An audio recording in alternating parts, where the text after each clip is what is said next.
Shalom, selamat pagi jemaat yang terkasih di dalam nama Tuhan Yesus. Pada pagi hari ini kita bersiap-siap untuk ibadah. Adapun warta dalam sepekan ini, ibadah raya hari Minggu tanggal 20 Februari pada pukul 7 dengan tema Pengelola Berkat Tuhan.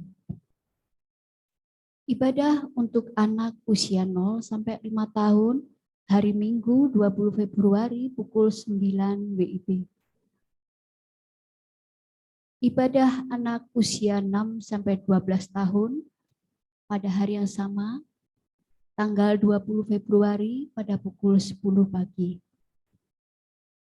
Persembahan dapat ditransfer melalui rekening BCA atau jika mengalami kesulitan dapat menghubungi pengurus untuk mengambil persembahan ke rumah jemaat. Persembahan drive-thru. Gereja mengadakan layanan persembahan drive-thru setiap hari Minggu mulai pukul 9 sampai 11 pagi. Pada tanggal 17 Februari kita juga akan berdoa untuk ibu yang berulang tahun yaitu Ibu Mega. Kiranya Tuhan memberkati. Sakramen Perjamuan Kudus. Sakramen Perjamuan Kudus akan dilaksanakan pada hari Minggu, tanggal 27 Februari 2022. Jemaat yang ingin mengikuti silakan mendaftar diri. Sakramen Baptisan. Sakramen Baptisan akan dilaksanakan pada hari Minggu, tanggal 27 Februari 2022. Baptis anak, peserta baptis anak adalah adik Daryl dan adik Nathan. Baptis dewasa, peserta baptis dewasa adalah saudara Septriana. CD, peserta CD adalah sebagai berikut: saudara Ayub.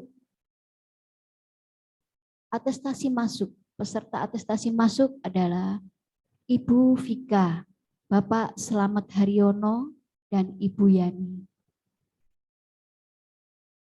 Pendaftaran mahasiswa baru STT Aletheia dapat dibaca yang tertera di layar. Demikian warta jemaat sepekan, kiranya Tuhan memberkati dalam kesehatan kita, dan selamat beribadah, selamat hari Minggu, Tuhan Yesus memberkati.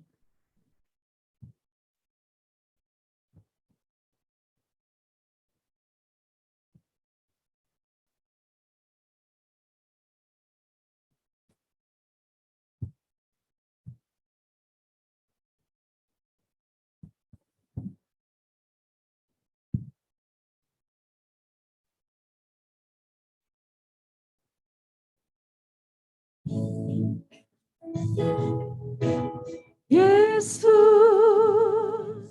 ku sembah Kau, sujud di hadapan-Mu, keinginan dalam hidupku hanya untuk menyembah-Mu.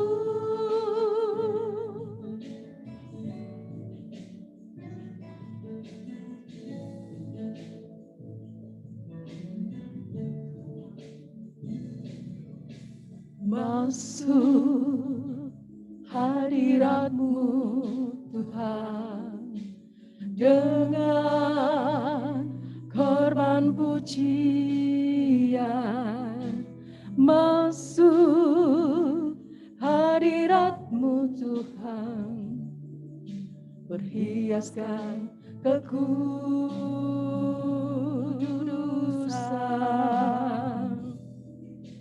Di hadapan hadirat-Mu Tuhan, ku rasakan kedamaian. Di hadapan hadirat-Mu Tuhan, ku nampak keagungan.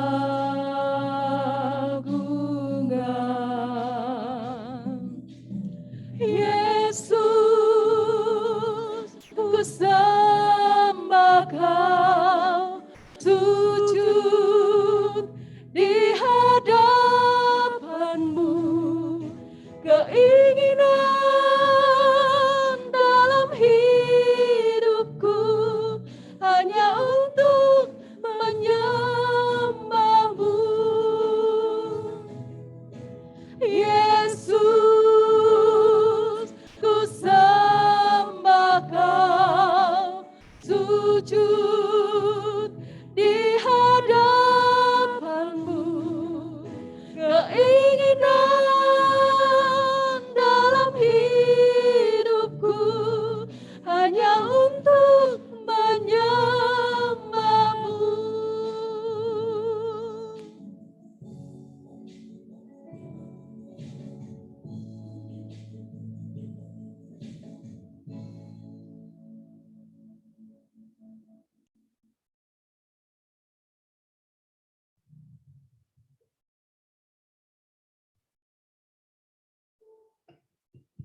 Jemaat Tuhan dipersilahkan untuk berdiri. Shalom saudara dan saudariku yang terkasih di dalam Tuhan. Ucap syukur kita haturkan kepada Tuhan yang telah menganugerahkan rahmat kesehatan sehingga kita bisa merasakan indahnya persekutuan. Seperti pujian yang baru saja kita nyanyikan sebagai bentuk penyerahan diri kita kepada Tuhan. Kita perlu masuk hadirat-Nya yang kudus untuk merasakan kedamaian, menyaksikan keagungan Tuhan, dan sujud menyembah kepada Tuhan. Karenanya, jemaat yang dikasihi Tuhan, marilah kita merendahkan diri kita, menenangkan hati dan pikiran kita untuk datang dan beribadah kepada Allah. Tuhan memanggil kita untuk datang beribadah kepadanya. Sebab itu, pertolongan kita datangnya dari Allah, yang menciptakan langit dan bumi dan segala isinya, yang tidak pernah meninggalkan hasil perbuatan tangannya. Kiranya Allah Bapa, Allah Putra, dan Allah Roh Kudus memberkati dan menyertai ibadah kita hari ini. Amin. Dengan tangannya yang kuat, Tuhan Allah menciptakan alam semesta. Dengan kasih-Nya yang luas, Tuhan rela mati untuk menebus umat-Nya. Karenanya, marilah kita memuji kebesaran Tuhan, betapa mulia-Mu.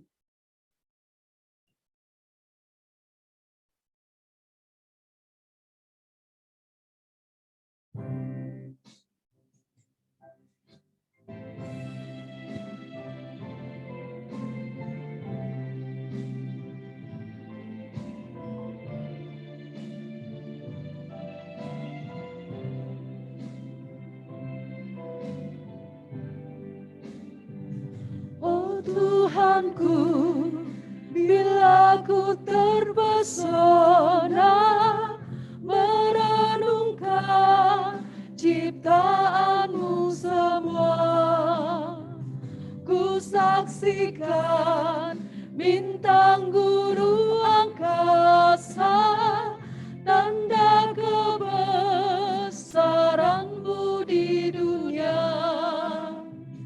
Aku memuji kebesaran-Mu, Juru Selamat penebusku. Aku memuji kebesaran-Mu, Juru Selamat penebusku.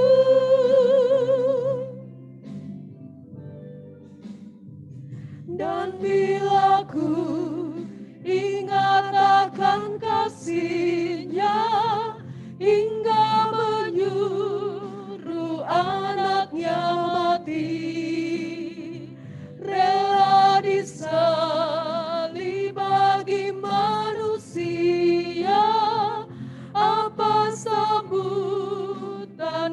kecuali aku memuji kebesaran-Mu,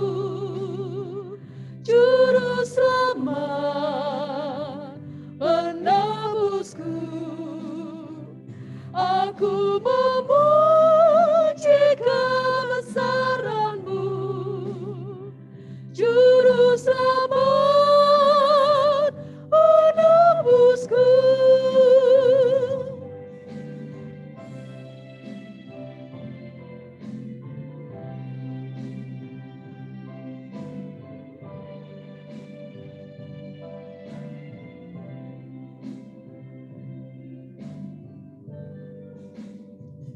Kelak datangnya dengan swasta ria, aku senang diantar ke surga. Dengan bertelut serta kasih sayang, ku nyatakan kemuliaannya. Aku memuji kebesaran-Mu, Juru Selamat penebusku. Aku memuji kebesaran-Mu, Juru Selamat penebusku.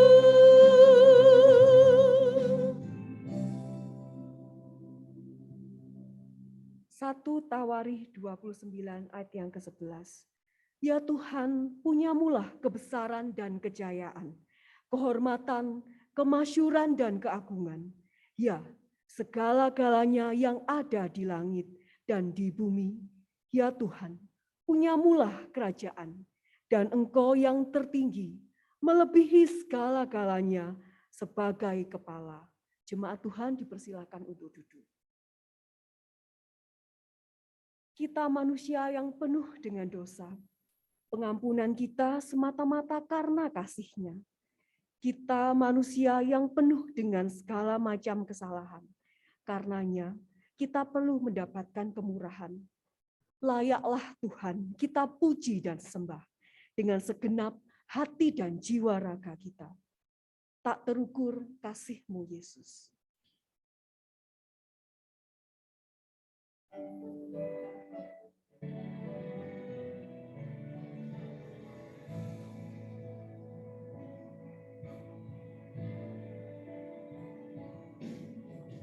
Tak terukur kasih-Mu, Yesus.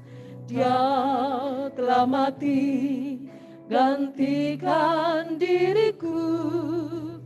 Kau curahkan darah-Mu untuk tebus dosaku. Tak terukur kasih-Mu, Tuhan. Tak terukur kasih-Mu, Yesus. Kau telah mati gantikan diriku. Kau curahkan darah-Mu untuk tebus dosaku. Layaklah Kau Tuhan dipuji dan disembah dengan segenap hatiku. Layaklah Kau Tuhan dipuji dan disembah dengan segenap jiwa ragaku.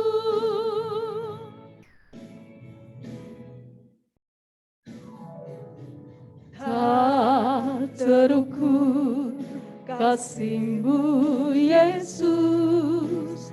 Kau telah mati gantikan diriku. Kau curahkan darah-Mu untuk tebus dosaku. Layaklah Kau Tuhan dipuji dan disembah dengan segenap hatiku. Layaklah Kau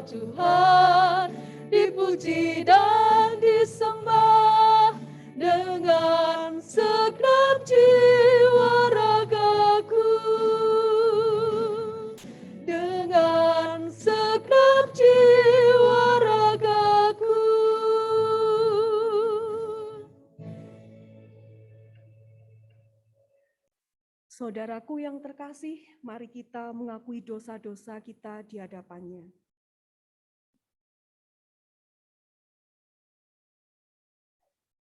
Tuhan memanggil kita untuk mengakui dosa kita kepadanya. Berita anugerah dari Mazmur 86 ayat yang kelima. Sebab Engkau ya Tuhan baik dan suka mengampuni dan berlimpah kasih setia bagi semua orang yang berseru kepadanya. 1 Petrus 4 ayat 11, jika ada orang yang berbicara, baiklah ia berbicara sebagai orang yang menyampaikan firman Allah. Jika ada orang yang melayani, baiklah ia melakukannya dengan kekuatan yang dianugerahkan Allah, supaya Allah dimuliakan dalam segala sesuatu. Karena Yesus Kristus ialah yang mempunyai kemuliaan dan kuasa sampai selama-lamanya. Amin. Jemaat dipersilahkan untuk bangkit berdiri.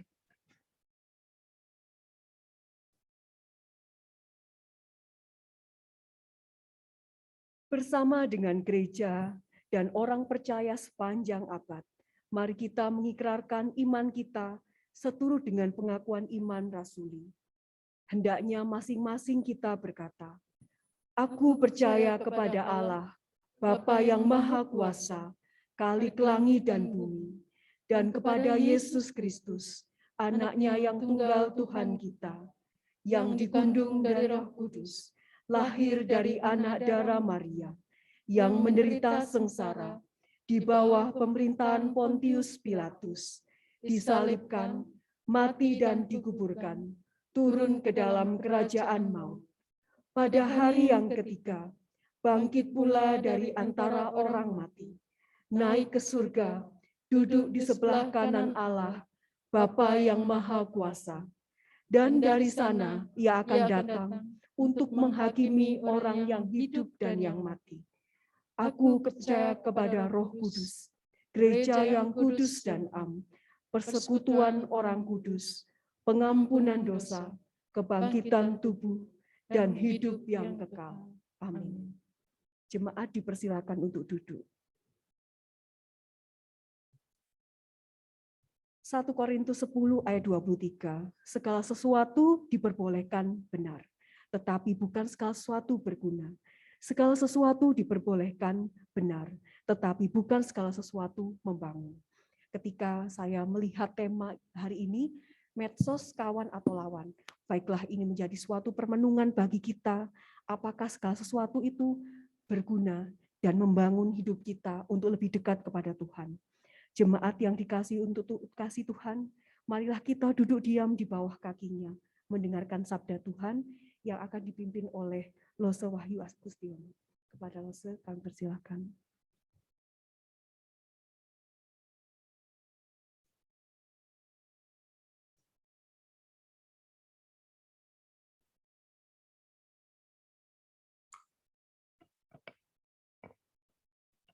Selamat pagi, jemaat yang dikasihi Tuhan.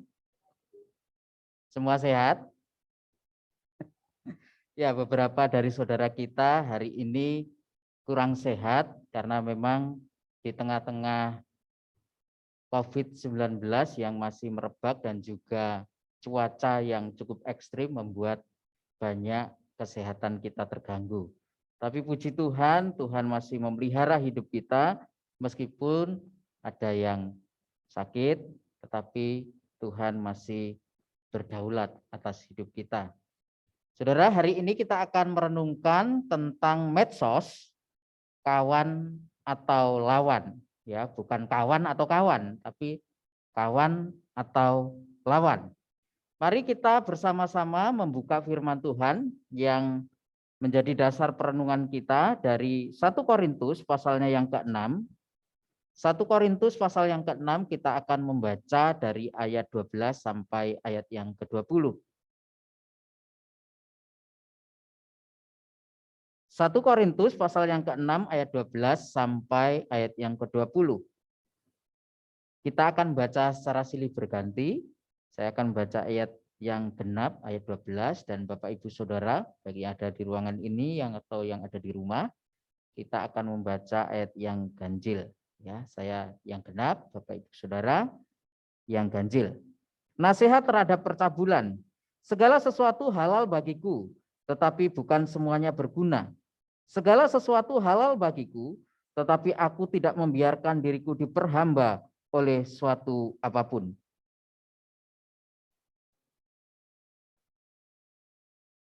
Tubuhnya akan dibinasakan Allah. Tetapi tubuh bukanlah untuk percabulan, melainkan untuk Tuhan, dan Tuhan untuk tubuh. Allah yang membangkitkan Tuhan, maksudnya Allah yang membangkitkan Yesus, akan membangkitkan kita juga oleh kuasanya. Tidak tahukah kamu bahwa tubuhmu adalah anggota Kristus? Akan kuambilkan anggota Kristus untuk menyerahkan kepadanya. Sekali-kali tidak. Atau tidak tahukah kamu bahwa siapa yang mengikatkan dirinya pada perempuan cabul menjadi satu tubuh dengan dia? Sebab demikianlah kata Nas, keduanya akan menjadi satu daging. Tetapi siapa yang mengikatkan dirinya kepada Tuhan menjadi satu roh dengan dia. Jauhkanlah dirimu dari percabulan, setiap dosa dan yang lain yang dilakukan sebab dosa lain yang dilakukan manusia terjadi di luar dirinya, tetapi orang yang melakukan percabulan berdosa terhadap dirinya sendiri. Atau tidak tahukah kamu bahwa tubuhmu adalah bait Roh Kudus yang diam dalam kamu? Roh Kudus yang kamu peroleh dari Allah, dan bahwa kamu bukan milik kamu sendiri. Sebab kamu telah dibeli dan harganya telah lunas dibayar. Karena itu muliakanlah Allah dengan tubuhmu. Mari kita berdoa. Tuhan, kami bersyukur karena Engkau menebus keseluruhan hidup kami, baik pikiran kami, kehendak kami, dan seluruh tubuh kami. Kami bersyukur karena Engkau menebus kami, maka kami bisa datang kepada Tuhan menjadi anak-anak-Mu. Dan biarlah pagi hari ini ketika kami merenungkan tentang apa yang Tuhan berikan kepada kami, pakailah kami untuk menjadikan kami memuliakan Tuhan, membangun jemaat-Mu, melayani Engkau seumur hidup kami. Demi nama Kristus Yesus kami berdoa. Amin. Saudara yang kasih Tuhan, manusia merupakan makhluk sosial. Kita setuju ya? Kita diciptakan dari Adam, diciptakan sendiri.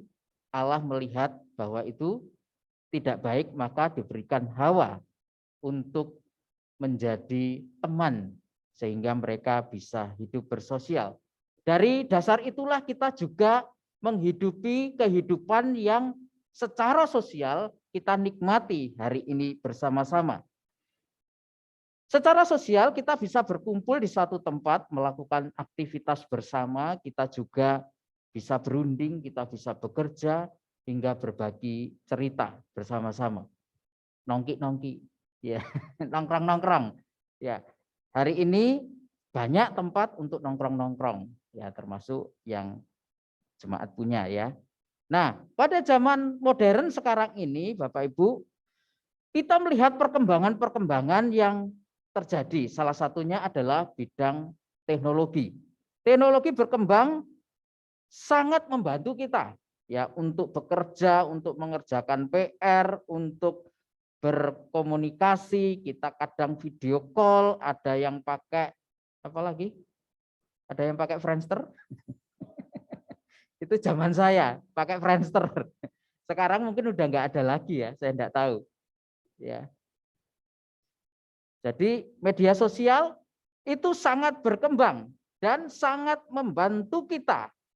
Ada yang mencari teman di media sosial, ada yang kemudian curhat di media sosial. Nah, ini yang mesti hati-hati.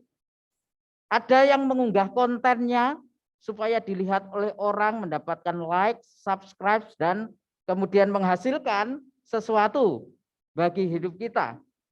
Ada yang mengabadikan momen, ya, titip foto di Facebook gitu. Melalui media sosial kita bisa mencari informasi apa saja sekarang ini melalui Mbah Google dan juga lain-lain. Kita sekarang ada Twitter, kita sekarang ada Instagram, kita ada Google Meet, kita ada Zoom, apalagi Snap. ada LinkedIn, ya. Masih banyak hal yang lain yang merupakan bukti perkembangan teknologi yang kita rasakan hari ini. Ada seorang artis, ya, Bapak Ibu pasti kenal, Sarah Sechan, itu satu saat menutup akun IG-nya sama Twitter-nya. Dia mengatakan, waduh, waktuku habis nih. Kalau saya menanggapi kira-kira 2 juta followernya di Twitter dan di Instagram lebih banyak lagi gitu. Kalau balesi satu-satu nggak kerasa ya, kita scroll, kita balesi DM itu, dia katakan waktuku habis di sini. Aku punya anak, punya keluarga, punya pekerjaan. Ya. Ternyata teknologi itu yang kita hari ini punya bisa berdampak positif, membantu kita, tetapi juga bisa berdampak negatif. Saya sebutkan hal-hal yang negatif, misalnya Bapak Ibu. Di dunia digital kita sering curhat-curhat. Tanpa terasa meninggalkan jejak digital yang kadang kita tidak sadari. Ya, atau digital footprint. Kita nggak sadari. Orang baca. Kalau curhatnya itu adalah curhat yang menguatkan orang lain, nggak apa-apa. Tapi kalau mengeluh, kebencian, iri hati di sana disebutkan, maka orang lain itu akan menganggap kita lemah. Orang lain akan menganggap, oh nggak dewasa dia. Saudara, ini kita mesti berhati-hati. Kita bisa menggunakan media sosial untuk gibah. Tahu ya istilah gibah ya? Apa? Rasan-rasan, pamer-pamer gitu ya. Dan sekarang itu banyak. Ada hoax yang sekarang diproduksi, bukan lagi, oh aku nulis nggak sengaja tak kirim. Bukan, memang sengaja diproduksi, saudara. Jadi hati-hati, kita bisa juga menggunakan media sosial untuk motivasi yang jahat. Ya, pinjaman online yang hari ini marak sekali dan beberapa orang sudah terjebak oleh pinjaman online, akhirnya seperti tercekik harus mengembalikan yang sebenarnya yang dia pinjam itu kecil. Dari apa? Media sosial, saudara. Orang dirangsang untuk tertarik pinjam, aku lagi butuh. Gitu. Saudara, ini merupakan dampak-dampak dari media sosial yang bernada negatif. Tetapi sesungguhnya banyak manfaat yang kita bisa rasakan dengan media sosial. Untuk jualan, untuk melamar pekerjaan, banyak sekali kita bisa menggunakannya. Saudara, ada negatif, ada positif. Kita seperti ada di dua dunia.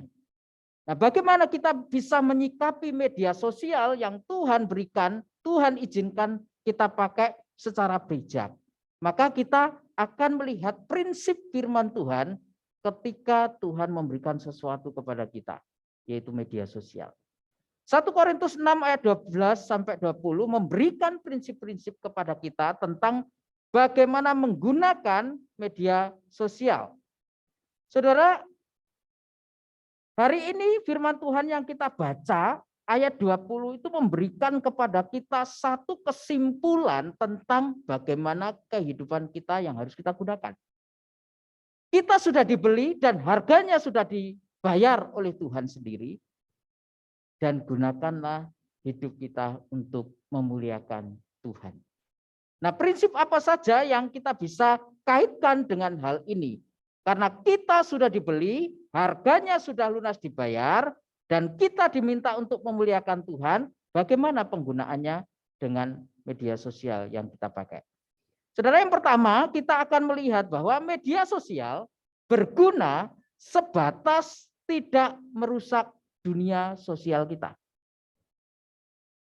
Ayat 12 memberitahu kepada kita tentang prinsip yang sangat baik, segala sesuatu halal bagiku, kata Paulus.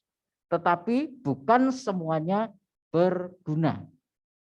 Segala sesuatu halal bagiku, tetapi aku tidak membiarkan diriku diperhamba oleh apapun juga. Saudara, segala sesuatu halal. Kekristenan itu bicara tentang kebebasan hidup. Kita ini sudah dibebaskan dari dosa, maka kita juga hidup bebas. Tetapi kebebasan kekristenan itu ada batasnya. Kalau dia tidak melanggar atau merusak dunia sosial yang Tuhan sudah ciptakan, Tuhan sudah rancangkan. Meskipun ya waktu itu berkaitan dengan hukum-hukum di masyarakat di kota Korintus. Memang hukum Taurat itu tidak bisa menyelamatkan. Kalau kita menaati hukum Taurat itu bukan berarti kita diselamatkan oleh hukum Taurat. Tetapi sekali lagi Paulus mengingatkan bahwa hukum itu tetap berguna untuk menunjukkan bagaimana orang harus hidup dengan menghormati Allah dan sesamanya. Saudara, sebagian orang non-Yahudi tidak tahu hukum Taurat. Mereka tidak punya hukum itu. Yang punya adalah orang Yahudi. Ya. Mereka tidak mengenal hukum itu. Karenanya kalau mereka salah menafsirkan hukum itu, ya wajar. Sehingga di kota Korintus itu ada berbagai pihak yang akhirnya ada yang merasa, oh ini boleh, ini tidak boleh. Nanti kita akan bahas. Nah, sebagian orang non-Yahudi itu tidak mengerti hukum. Dan mereka akhirnya, termasuk orang Yahudi pun sendiri, memelintir apa yang disampaikan oleh Paulus tentang mentaati hukum Taurat. Mereka mulai melakukan hal yang aneh-aneh, bahkan yang tidak bermoral. Ada beberapa orang di kota Korintus, mereka yang misalnya yang dibahas di sini adalah tentang makan. Makan makanan yang dipersembahkan kepada berhala bagi orang yang lemah imannya, mereka tidak menginginkannya. Tapi Paulus mengatakan boleh, asal itu tidak ada niat lagi untuk dipersembahkan kepada berhala. Tapi soal makanan ini saudara-saudara, di kota Korintus terjadi konflik yang sangat runcing. Ini tentang makanan, tentang apa yang Tuhan berikan, tetapi justru menjadi batu sandungan. Paulus mengingatkan, makanan adalah untuk perut dan perut untuk makanan. Itu yang cocok. Itu yang tepat begitu. Jadi kalau persoalan ini muncul saudara-saudara karena pemahaman mereka yang kurang tepat mengenai makanan. Paulus mengizinkan makanan yang sudah dipersembahkan pada berhala untuk dimakan. Tetapi orang-orang yang merasa lemah imannya atau mereka yang baru bergabung, ada orang non-Yahudi kan, baru bergabung di situ. Mereka mungkin, loh, kok makanan yang dipersembahkan kepada berhala boleh dimakan? Berarti boleh dong.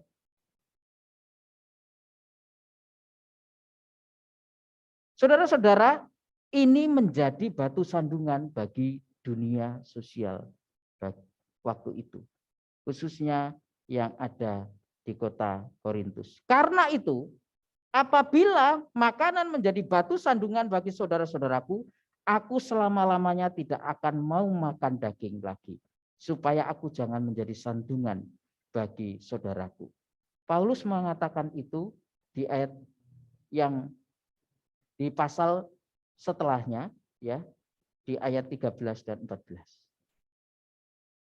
Saudara, ini menjadi pemikiran bagi kita bersama, ya, tentang bagaimana apa yang kita punya. Apakah berguna, membangunkah, menjadi batu sandungan atau tidak. Saudara, saya pernah ke toko alat musik. Saya pegang satu alat, lalu saya ambil, saya beli. Saya tidak tahu. Saya pikir alat itu adalah alat untuk harmonika, begitu, tempat harmonika. Ya, karena saya waktu itu berencana beli harmonika. Ternyata alat yang sudah saya beli itu bukan untuk tempat menaruh harmonika. tetapi pijakan kaki untuk main gitar. Apakah berguna? Mungkin di lain waktu berguna, Bapak Ibu. Tapi waktu saya membeli itu enggak kepakai. Enggak ada gunanya, sampai hari ini masih ada dan baru, masih dalam plastik, dalam segel. Enggak berguna. Apakah medsos berguna bagi kita hari ini? Saudara, ketika kita melihat perkembangan teknologi dan media sosial, dulu itu hanya SMS. Ya, hanya SMS. Kemudian terjadi perkembangan, ada jaringan internet. Lalu ada Facebook, sebelumnya Friendster, ya, Facebook, lalu Instagram, WhatsApp, Twitter, Line, dan lain-lain. TikTok, ya, hari ini yang marak TikTok gitu ya. Nah, manusia bisa berkreasi di dalamnya. Saya melihat media sosial salah satu teknologi pada zaman sekarang yang memudahkan banyak orang untuk bekerja. Tidak hanya untuk berkomunikasi saja. Media sosial memiliki banyak fungsi seiring berjalannya waktu. Ada perkembangan-perkembangan yang terjadi. Nah, banyak laporan, misalnya salah satu agensi marketing dari We Are Social, dari platform yang disebutkan Social Hotsuite, secara umum menyimpulkan bahwa lebih dari separuh penduduk Indonesia itu pakai media sosial. Ya, ini Januari 2021. Kemudian di dalam laporan digital dari The Last Insight into the State of Digital itu menyebutkan bahwa dari 274,9 juta penduduk Indonesia, 170 juta diantaranya telah menggunakan media sosial. Ini termasuk orang-orang Kristen, ya, termasuk kita. Nah, apalagi di zaman sekarang ini, di masa COVID, orang itu WFH, ya, sekolah di rumah, semuanya banyak di rumah. Akhirnya masa pandemi ini dipakai untuk apa? Ya karena bosan menggunakan media sosial. Atau karena tuntutan pekerjaan, sekolah, dan lain-lain, maka menggunakan. Ada yang digunakan untuk game online, ada yang digunakan untuk alternatif yang lain, untuk menghilangkan kejenuhan. Ya, pengguna YouTube itu 93,8%, pengguna WhatsApp 87,7%, pengguna Instagram 86,6%, pengguna Facebook 85,5%. Jadi besaran presentasinya banyak sekali. Berarti penduduk Indonesia termasuk kita adalah pengguna media sosial. Saudara, kita mesti tahu algoritma dari penggunaan media sosial. Ya, misalnya Facebook itu kontennya membuat orang ingin terangsang secara emosi, sehingga kita bisa melihat Facebook terus-menerus. Instagram, kalau banyak yang nge-like, maka dia akan banyak yang muncul. Itu algoritmanya. Bagaimana dengan Twitter? Kalau pemberitaannya itu sering dimunculkan, maka itulah yang trending. Saudara, tanpa kita sadari, karena kita seperti dihipnotis, maka kita tidak sadar, kita scroll, kita main Facebook, kita main medsos, waktu kita habis di sana. Hati-hati. Apakah berguna? Media sosial itu sebenarnya dia itu netral, saudara. Kalau penggunaannya baik. Ya, kalau penggunaannya baik. Media sosial bisa menjebak kita pada tadi seperti digital footprint, menyisakan jejak digital yang negatif yang dibaca oleh orang lain. Kalau itu bisa dilaporkan ke polisi, bisa jadi perkara hukum. Yang hari ini kita baca di media sosial, yang kita lihat di dalam berita, banyak orang saling melapor, bukan? Karena media sosial. Saudara, jejak digital itu harus memberikan kepada kita kewaspadaan. Apa yang akan kita upload, apa yang akan kita kirim, harus kita pikirkan baik-baik. Harusnya sesuatu yang berguna. Banyak hal yang negatif yang kita bisa dapat. Hoax, kebencian, seperti pertarungan, politik. Saudara, itu harus kita waspadai. Ada orang yang memakai dengan tidak memakai akun yang jelas. Anonim gitu ya. Kenapa mesti anonim? Kalau tujuannya baik, ya pakai nama saja. Ya kan?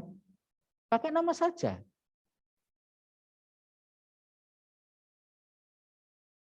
Hal-hal yang negatif bisa terjadi oleh karena kita tidak paham betul apa sih kegunaannya. Membangunkah orang lain? Dan yang lebih penting, di era post-truth ini,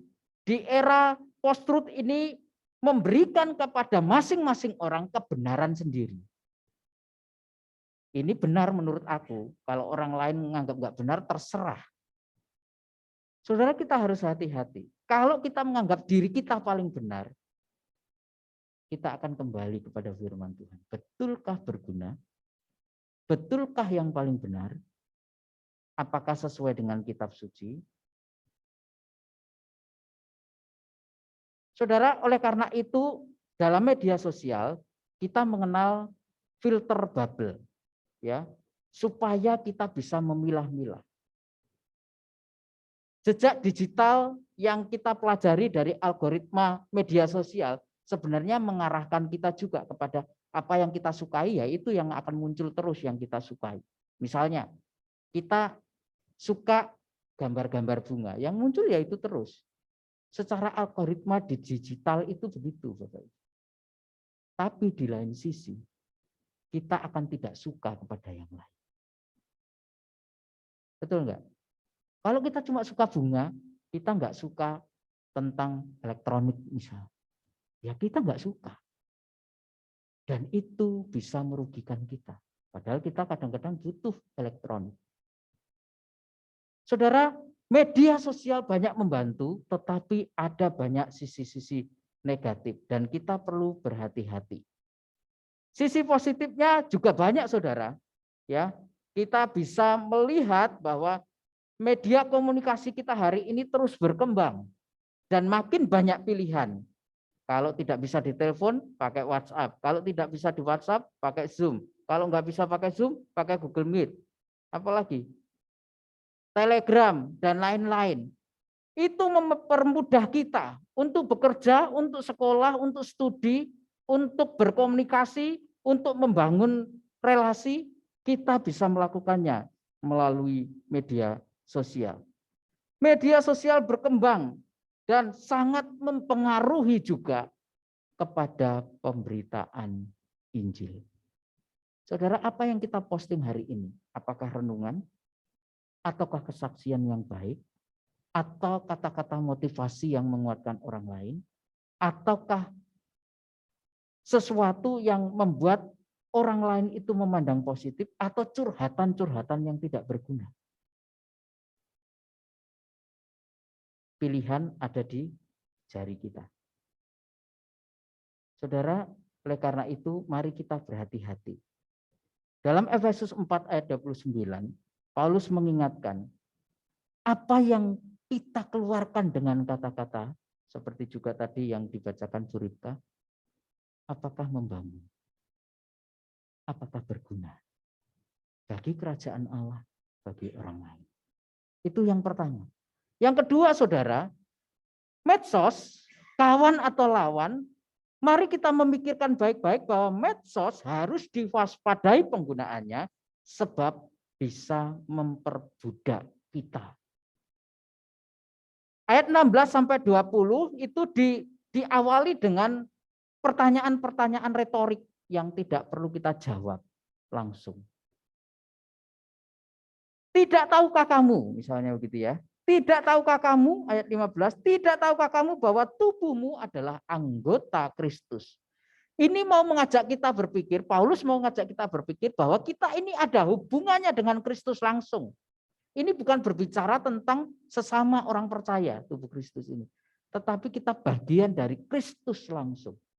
Kalau kita sudah menjadi bagian dari Kristus langsung, ayat yang berikutnya. Atau tidak tahukah kamu bahwa siapa yang mengikatkan dirinya pada perempuan cabul menjadi satu tubuh dengan dia. Kalau kita sudah terikat sama Kristus, masa sih kita mau terikat pada percabulan? Yang dipakai di sini adalah gambaran perempuan cabul. Paulus memang membahas tentang percabulan. Percabulan itu ada kaitannya dengan perzinahan, bukan hanya secara fisik, tapi secara rohani. Apa saja yang mengikat kita dan menggantikan Tuhan dari hidup kita, itu adalah percabulan. Dan percabulan di sini, itu oleh Paulus mengandung arti bahwa orang itu mengikatkan diri bukan lagi kepada Tuhan, dan itu secara total seluruh hidupnya, bukan sebagian-sebagian. Ada orang yang secara fisik melakukan perzinahan begitu, paling sekali gitu, paling sekali. Kalau zaman dulu dengan pelacur bakti,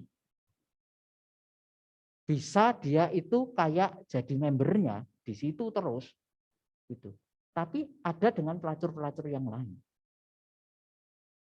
Nah, orang-orang di Korintus, ada orang yang melakukan percabulan itu dengan perzinahan secara total, dirinya diserahkan secara total. Padahal kita sudah mengikatkan diri kepada Kristus. Tapi masih ada hubungan yang lain.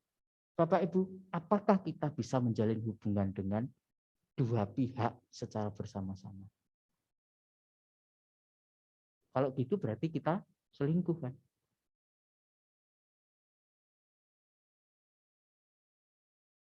Saudara, Paulus mengingatkan bahwa kita sudah dibangkitkan oleh Kristus dari kematian dan kita dipersatukan dengan Dia menjadi bagian tubuh Kristus, dan itulah yang akan menjadi dasar kebangkitan kita untuk hidup di dalam Dia.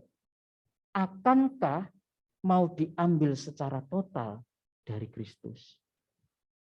Maksudnya diambil secara total ini kita yang aktif menyerahkan diri kepada yang jahat. Kita mesti hati-hati. Mereka tidak memandang lagi percabulan itu sebagai dosa yang serius, sehingga mereka seperti melakukan sesuatu yang wajar. Padahal dosa itu serius. Dosa perzinahan, menyerahkan hidupnya kepada selain Tuhan. Sebagaimana tubuh kita sebagai anggota Kristus berarti bahwa tubuh kita disatukan dengan tubuh Kristus, maka kita menjadikan tubuh kita sebagai anggota tubuh Kristus dan bukan anggota tubuh percabulan atau perzinahan atau pelacuran. Yang kedua, orang percaya sudah disatukan secara rohani dengan Kristus, mengikatkan diri dengan Tuhan, menjadi hamba Tuhan, maka di ayat yang ke-16 sampai 18 membahas tentang kesatuan yang lebih luas lagi, yaitu kesatuan kita dengan Kristus, yang adalah kesatuan rohani yang mencakup seluruh hidup kita. Demikianlah kesatuan kita secara fisik. Gambaran kesatuan ini adalah seperti suami istri. Kalau kita menyatukan diri kepada suami atau istri kita, yaitu ikatan yang satu-satunya. Enggak boleh yang lain. Enggak boleh yang lain. Dan apakah kita akan merusak kesatuan yang indah itu dan membangun jalinan yang lebih rendah? Tentunya tidak. Kita sudah punya kesatuan dengan Kristus. Jangan biarkan tubuh kita memiliki kesatuan yang lain di luar Kristus. Ayat 16, atau tidak tahukah kamu bahwa siapa yang mengikatkan dirinya pada perempuan cabul menjadi satu tubuh dengan dia? Sebab demikianlah kata Nas, keduanya akan menjadi satu daging. Ayat 17, tetapi siapa yang mengikatkan dirinya pada Tuhan menjadi satu roh dengan dia. Jauhilah atau jauhkanlah dirimu dari percabulan. Karena setiap dosa yang dilakukan manusia terjadi di luar dirinya. Jadi, saudara-saudara, orang sebenarnya dikasih pilihan untuk memilih apakah dia mau diperbudak. Termasuk apakah kita mau diperbudak oleh media sosial. Waktu kita habis, kebiasaan-kebiasaan yang baik kita menjadi rusak oleh karena kita memakai media sosial dengan tidak tepat. Kita menggantikan hari-hari kita setiap bangun pagi, bukan lihat Alkitab, tapi lihat, ada pesan enggak? Kita menjadikan kebiasaan-kebiasaan komunikasi kita di rumah, yang seharusnya kita bisa ngobrol, kita asik main game. Bahkan ada yang saking kecanduannya, seharian di dalam kamar, lupa makan, lupa mandi, lupa punya orang tua, itu akan memperbudak kita. Saudara yang dikasihi Tuhan, oleh karena itu Paulus menasihatkan di ayat 19, tidak tahukah kamu? Ya ini kalimat retoris yang tidak perlu dijawab langsung. Tidak tahukah kamu bahwa tubuhmu adalah bait roh? Orang-orang non-Yahudi pada waktu itu, terutama orang-orang Yunani itu memikirkan, gile ya, dulu kita, orang-orang Yahudi juga, mau bangun bait suci itu susah payah. Beribu-ribu tahun baru bisa dibangun. Sekarang dikatakan bahwa tubuhmu adalah bait Allah. Mengagetkan pasti. Ini tidak mudah dipahami oleh orang-orang zaman itu. Tetapi Paulus ingin mendorong supaya orang memikirkan tubuh kita, bahwa kebebasan hidup kita harus dipikirkan baik-baik dalam penggunaan tubuh secara khusus. Tubuh kita ini adalah bait roh, di mana roh itu diutus oleh Allah tinggal di dalam hidup kita, sehingga kita ini disebut sebagai milik Allah. Kalau Roh Kudus tinggal dalam hidup kita, kita ini milik Allah. Kalau kita milik Allah, ayat yang ke-20, milik Allah itu menggunakan satu media yang sangat-sangat mahal. Yesus Kristus itu menjadi bayaran. Kalau Yesus Kristus menjadi bayaran, hidup kita ini sebenarnya berharga dan terhormat. Kalau hidup kita sudah menjadi ditebus dan berharga dan terhormat, saudara-saudara, maka seharusnya layaklah kita persembahkan kembali kepada Tuhan. Bukan diperbudak oleh yang lain. Oleh karena itu, saudara, Paulus mengajak kita hari ini berpikir tentang penggunaan tubuh. Apakah tubuh Kristus yang kita sekarang hidupi ini sedang diambil oleh percabulan, sedang diperbudak oleh percabulan, yaitu kita terjebak dalam penggunaan media sosial yang berlebihan, sampai kita tidak bisa keluar, sampai kita kecanduan, ataukah kita menggunakan tubuh kita yang berharga ini, yang mulia, terhormat ini, untuk kembali kita gunakan memuliakan Tuhan. Kita sudah disucikan dan dibenarkan oleh Kristus. Dan roh yang tinggal di dalam diri kita, yang menyucikan kita juga tiap hari. Apakah kita masih mau diperhamba oleh apapun? Bukan hanya media sosial, saudara-saudara. Bisa hobi, bisa juga pekerjaan, bisa juga orang yang kita andalkan, bisa juga kepintaran kita, bisa juga harta kita, macam-macam. Apakah kita diperbudak olehnya? Ataukah kita mau menjadi hamba Allah yang hidupnya memuliakan Tuhan? Saudara, satu kali saya melihat satu tayangan di YouTube, seorang yang membeli kendaraan bekas konferensi Asia Afrika. Wah, kalau dapat kendaraan itu, wah memorable ya. Itu kendaraan jarang sekali. Dan waktu itu orang itu dapat, wah merasa terhormat sekali. Dan harganya, wow, fantastis.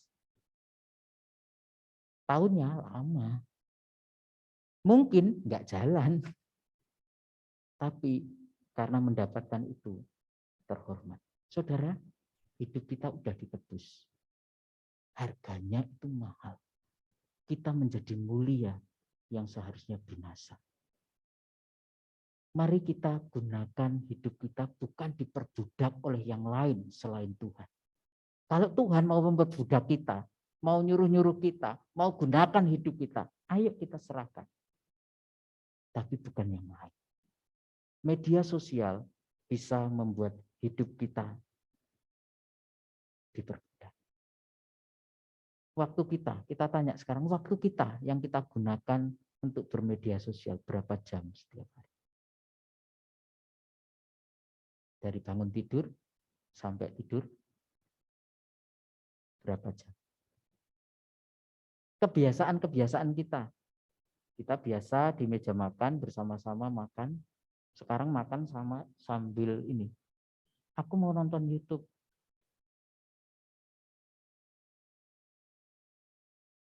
Padahal waktu di meja makan kita bisa ngobrol. Penggunaan potensi. Saudara, kita diberikan waktu 24 jam yang sama oleh Tuhan. Kalau hari ini kita tidak bisa apa-apa, atau kita tidak bekerja, atau kita tidak bisa berkomunikasi dengan keluarga dengan baik, mungkin potensi-potensi yang kita pakai untuk melakukan itu kita gunakan untuk bermedia sosial. Bahkan orang dengan media sosial bisa mengalami kerusakan moral. Potensi untuk tidak setia pada pasangan itu sangat bisa terjadi. Potensi untuk melihat pornografi sangat banyak waktu untuk dijalani. Saudara, mari kita berhati-hati. Kita harus menggunakan hidup kita dan tenaga kita seluruhnya untuk memuliakan Tuhan. Karena kita sudah menjadi miliknya. Ditebus dengan harga dirinya sendiri. Sebagai kalimat perenungan, mari kita dengan memejamkan mata, pikirkan ini baik-baik. Apakah hidup kita sudah menjadi tempat Roh Kudus diam, sehingga kita menggunakan sosial media dengan dipimpin, diatur oleh Roh Kudus?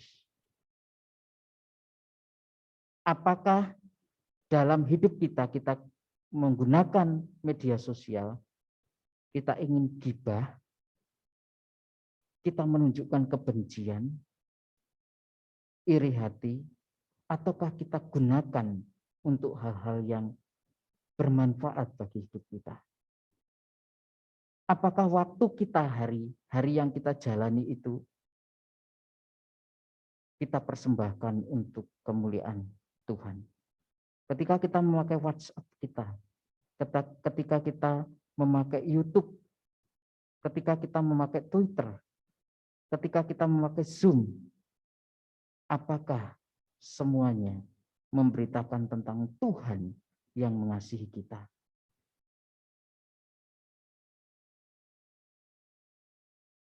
Bapa di dalam surga, terima kasih kalau Engkau memberikan sarana yang bisa kami pakai untuk membantu kehidupan kami. Media sosial. Tuhan, kami bersyukur karena Engkau setelah menciptakan kami terus melengkapi kami untuk membuat sejahtera hidup kami. Tapi di lain sisi Tuhan, seringkali kami tidak bisa mengendalikan diri kami. Kami terjebak untuk menuruti kehendak dan hawa nafsu sendiri. Sehingga apa yang kami lakukan di media sosial seringkali tidak berguna. Bahkan tidak penting sebenarnya untuk kami lakukan. Ampuni kami Tuhan. Ajar kami untuk waspada bahwa media sosial bisa membuat kami binasa karena kami bisa terjebak di dalam dosa. Kami menggantikan Engkau dengan apa yang Tuhan ciptakan. Tuhan sudah menciptakan segala sesuatu untuk kebaikan kami. Jangan biarkan kami justru diperbudak oleh apa yang Tuhan ciptakan. Biarlah kami menggunakan media sosial hari ini untuk kami bekerja, untuk kami berkomunikasi, membangun relasi dengan baik, untuk kami berstudi, untuk kami melakukan pemberitaan Injil ke seluruh dunia. Nama Tuhan ditinggikan, dimuliakan. Terima kasih Tuhan, tuntun dan tolonglah kami.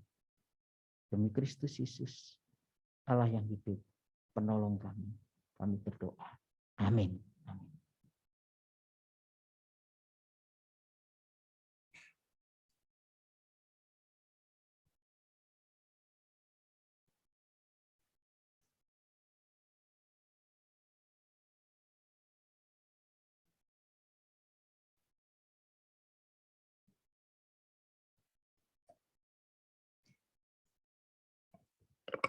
Terima kasih Lose untuk firman yang diberikan kepada kita semua. Baiklah kita menjadi pribadi-pribadi yang bijak karena gadget kita adalah alat, ya, bukan tujuan kita.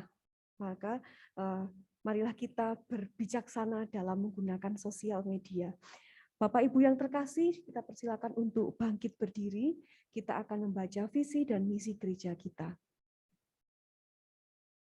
Visi gereja. Jemaat yang bertumbuh dalam iman dan bersaksi bagi Kristus. Misi gereja, membentuk jemaat menjadi murid yang bertumbuh dalam kebenaran di dalam Kristus dan menjadi saksi dalam semua segi kehidupan. Jemaat dipersilakan untuk duduk.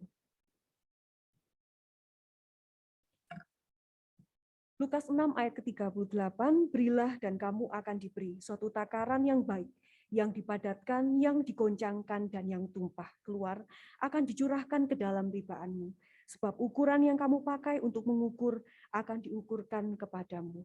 Bapak Ibu yang terkasih, mari kita memberikan hati diri kita untuk diberikan pada Tuhan melalui persembahan. Kita akan pujikan datang pada Tuhan, bawa persembahan.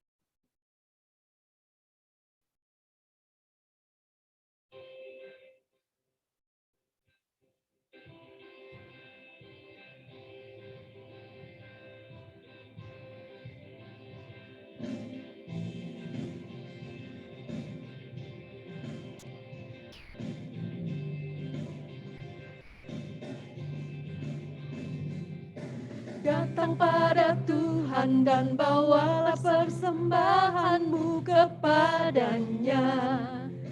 Dengan hati bersyukur, berilah yang terbaik dan janganlah kau datang dengan tangan hampa.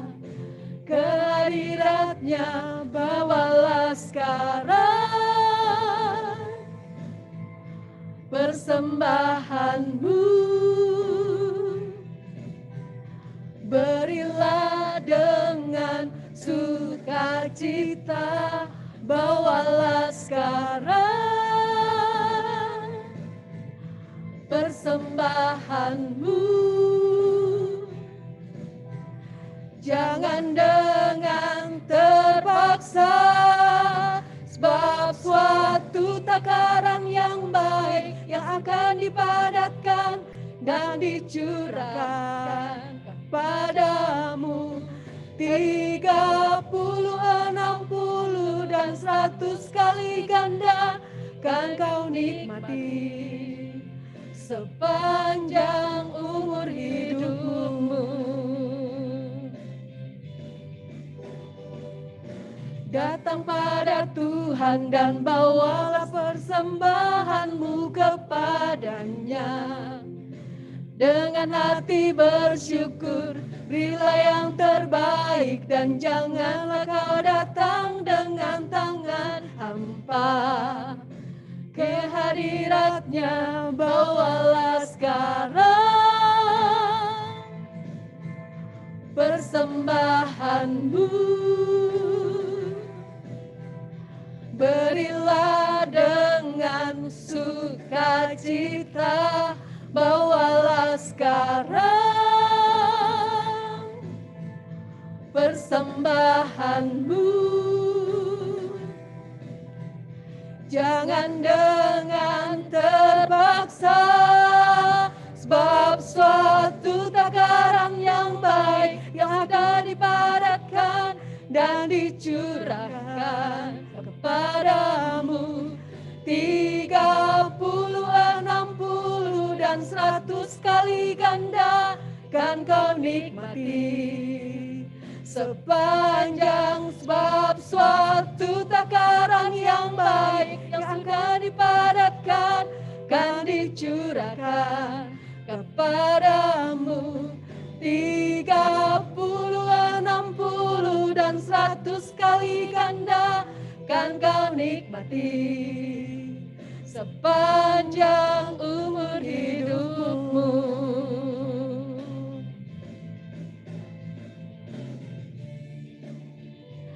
Sepanjang umur hidupmu.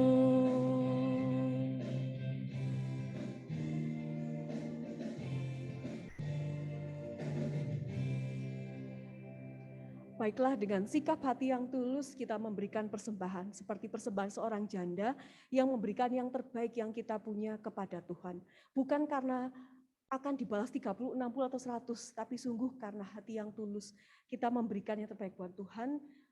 Dibalas apa itu suka-sukanya Tuhan. Kita akan siapkan hati kita untuk berdoa, ucap syukur untuk persembahan. Mari kita berdoa. Tuhan Yesus yang baik dan teramat baik dalam kehidupan kami. Kami sungguh bersyukur ya Bapak untuk kasih, berkat, dan penyertaan Tuhan dalam kehidupan kami. Terima kasih ya Bapak untuk segala rahmat yang baik yang Tuhan beri buat kami, yang kami syukuri tiap hari. Terima kasih untuk nafas kehidupan, terima kasih untuk rahmat kesehatan, terima kasih untuk keluarga yang kami kasih, dan banyak hal-hal yang kami syukuri dalam hidup kami. Itu semua semata-mata karena kasih dan kemurahan Tuhan. Bukan karena kuat dan gagah kami, bukan karena apa yang kami mampu dan bisa, tapi sungguh semuanya karena berkat-berkat kemurahan Tuhan.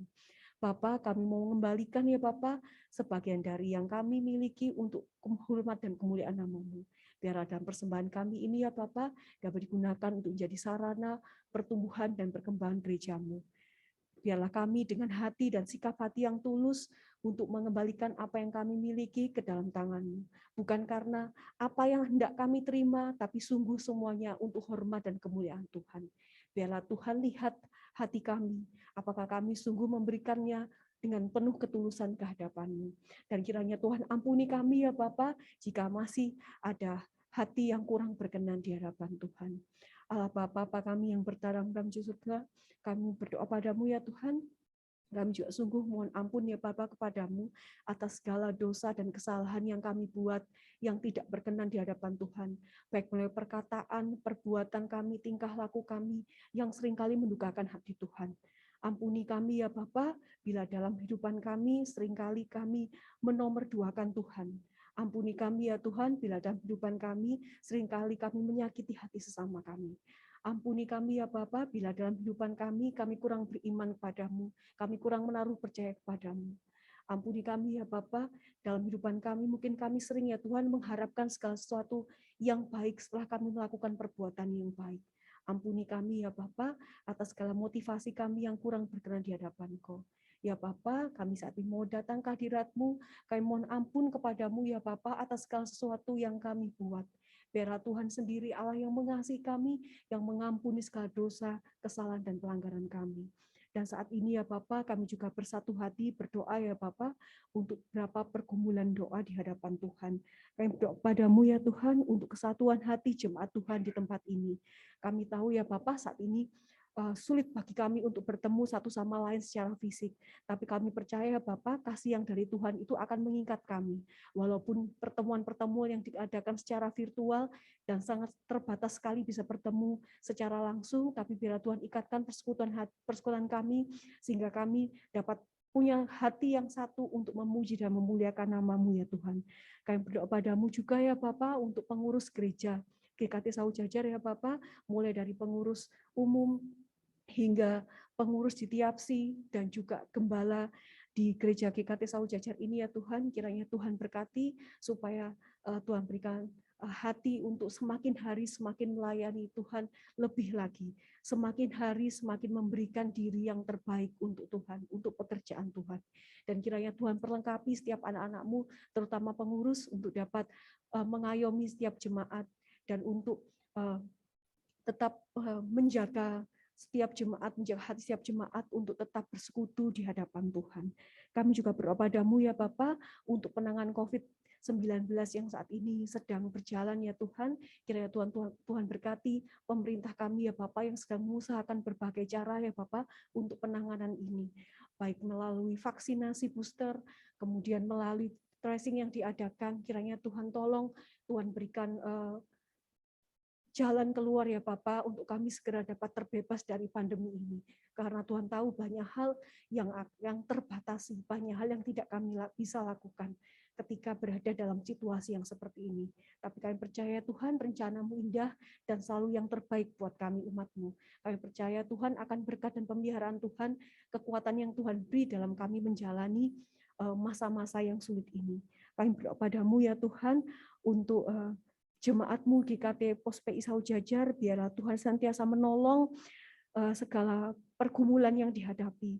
Kiranya Tuhan berkati ya Bapak, Tuhan berikan pemulihan, Tuhan berikan kekuatan, kiranya Tuhan menopang pergumulan hidup jemaat-Mu yang saat ini berdoa untuk kesehatan, yang saat ini sedang berdoa untuk pendidikan, kemudian yang saat ini sedang berjuang secara ekonomi, kemudian berjuang dalam keluarga, dalam pekerjaan, dan dalam apapun hal-hal yang dipergumulkan. Kiranya Tuhan tolong setiap jemaat-Mu ya Bapak, dan biarlah ya Tuhan melalui hidup kami ya Bapak, nama Tuhan saja yang dipuji dan dimuliakan. Kami mau serahkan ya Bapak, doa kami yang jauh dari sempurna ini dalam tangan-Mu, biarlah Tuhan sendiri yang akan sempurnakan setiap doa dan pergumulan kami, biarlah Tuhan sendiri yang akan kabulkan sesuai dengan kemurahan-Mu, dan kami percaya yang terbaik yang akan Tuhan beri dalam kehidupan kami. Kami serahkan doa kami dalam tangan-Mu. Amin. Jemaat dipersilakan untuk bangkit berdiri. Tuhan mengutus kita kembali ke tengah-tengah dunia. Kita pujikan, setelah itu doa berkat akan disampaikan oleh Evangelis Wahyu Agustiono dan diakhiri dengan amin.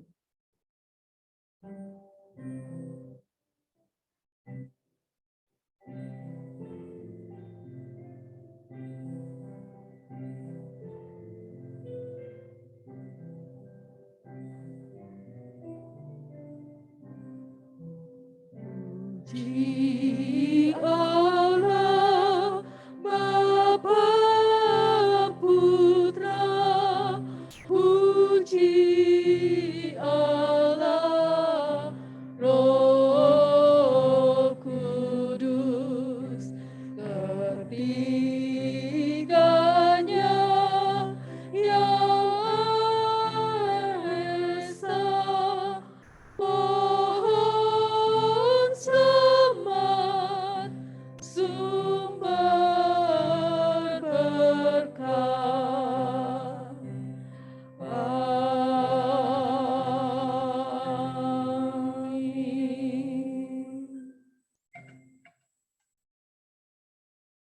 Sidang jemaat yang dikasihi Tuhan, marilah kita hidup kembali ke dalam dunia dan menggunakan jari-jari tangan kita untuk sesuatu yang berguna, terutama untuk memuliakan Tuhan. Terimalah berkat Tuhan. Tuhan memberkati engkau dan melindungi engkau. Tuhan menyinari engkau dengan wajah-Nya dan memberikan engkau kasih karunia. Tuhan menghadapkan wajah-Nya kepadamu dan memberi engkau damai sejahtera dari sekarang sampai Tuhan datang kembali. Amin. Amin.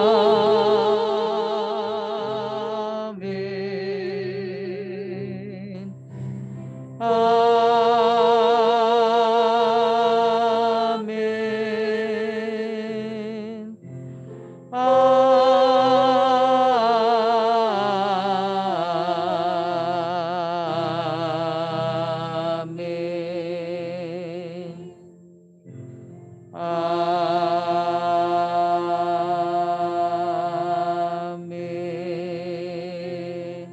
silakan duduk. Selamat hari Minggu. Tuhan Yesus memberkati.